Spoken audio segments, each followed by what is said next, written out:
வணக்கம் ஃப்ரெண்ட்ஸ், எல்லோரும் எப்படி இருக்கீங்க? மதியானம் பிரியாணி செஞ்சு சாப்பிட்டாச்சு. இப்போ வந்து திடீர்னு ஃப்ரைட் ரைஸ் வேணும்னு கேட்டாங்க. அதனால் ஃப்ரைட் ரைஸ் பண்ணுறதுக்காக பாஸ்மதி அரிசி நல்லா வேக வச்சுட்டு வடித்து ஆற விட்ருக்கேன். உதிரியாக இருந்தால் தான் நல்லாயிருக்கும் ஃப்ரைட் ரைஸ்க்கு. இப்போ சாதம் நல்லா ஆறட்டும். அதுக்குள்ளே ஆனியன், குடமிளகாய் கட் பண்ணி வச்சுட்டேன். சிக்கனில் வந்து எலும்பெல்லாம் தனியாக நீக்கிட்டு எலும்பு இல்லாத சிக்கன் எல்லாமே நல்லா 65 மசாலாவும் உப்பும் போட்டு நல்லா மிக்ஸ் பண்ணிவிட்டு எண்ணெயில் பொரிக்க போகிறேன். இங்கே தனியாக வந்து பூண்டு மசிச்சு வச்சுருக்கேன். இப்போ வந்து சிக்கன் எல்லாமே நல்லா மிக்ஸ் பண்ணிவிட்டு மசாலாவில் தனியாக பொரித்து எடுத்துக்கலாம். ஓகேங்களா? ஃப்ரைட் ரைஸ்க்கு வந்து நல்லா குட்டி குட்டியாக சிக்கன் வந்து இந்த மாதிரி இருக்கணும். இப்போ வந்து ஆயிலில் போட்டு பொரிச்சுக்கலாம்.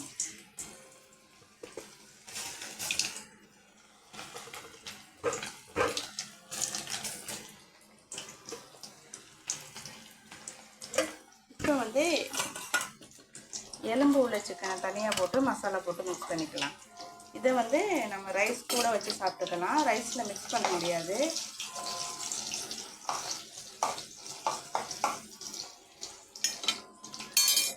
இது வந்து இதில் கொஞ்சம் மசாலா போட்டு வேஸ்ட் பண்ணாமல் எலும்புலாம் வந்து 65 போட்டுக்கலாம்.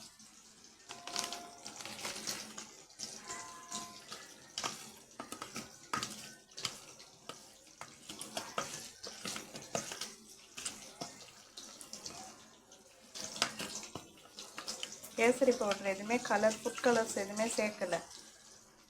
மசாலா போட்டாச்சு. இதை தனியாக எடுத்து வச்சுக்கலாம். பூண்டு மசிச்சு வச்சுருக்கேன். வெங்காயம், குடமிளகாய் கட் பண்ணி வச்சுருக்கேன். சாதம் வடித்து உதிரியாக நல்லா சாதம் ஆற விட்டுருக்கேன். இப்போ சிக்கன் ரெடி ஆனதுக்கப்புறமா இதை பாருங்கள், இந்த மாதிரி குட்டி குட்டியாக இருக்கணும் சிக்கன்.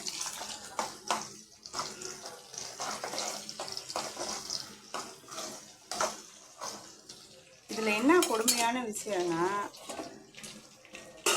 மத்தியானமாக மீன் வறுவல் பண்ணிவிட்டு சிக்கன் பிரியாணி பண்ணி சாப்பிட்டாச்சு. இப்போ வந்து எங்கள் வீட்டுக்கு கெஸ்ட்டு வந்துட்டாங்க. திடீர்னு அவங்களுக்கு சாப்பாடு கொடுக்குறதுக்கு ஃப்ரைட் ரைஸ் பண்ணிகிட்ருக்கேன். எல்லா வேலையும் முடிச்சுட்டு போய் ரெஸ்ட் எடுக்கலான்னு போகும்போது கெஸ்ட்டு வந்துட்டாங்கன்னு சொல்லி குக் பண்ண அடுப்படிக்கு திரும்ப வந்தால் இப்படி இருக்கும் மனநிலைமை. அந்த மாதிரி ஒரு சுச்சுவேஷனில் தான் நான் இப்போ இருக்கேன்.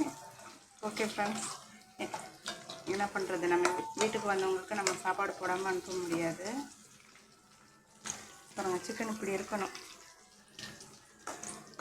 உங்களுக்கும் இந்த மாதிரி சுச்சுவேஷன் வந்திருக்கா? சாப்பிட்டு எல்லோரும் படுத்ததுக்கப்புறம் கெஸ்ட் வந்திருக்காங்களா, திரும்ப எழுந்திரிச்சு நடுராத்திரியில் சிக்கன் ஃப்ரைட் ரைஸ் பண்ணியிருக்கீங்களான்னு மறக்காமல் கமெண்டில் சொல்லுங்கள்.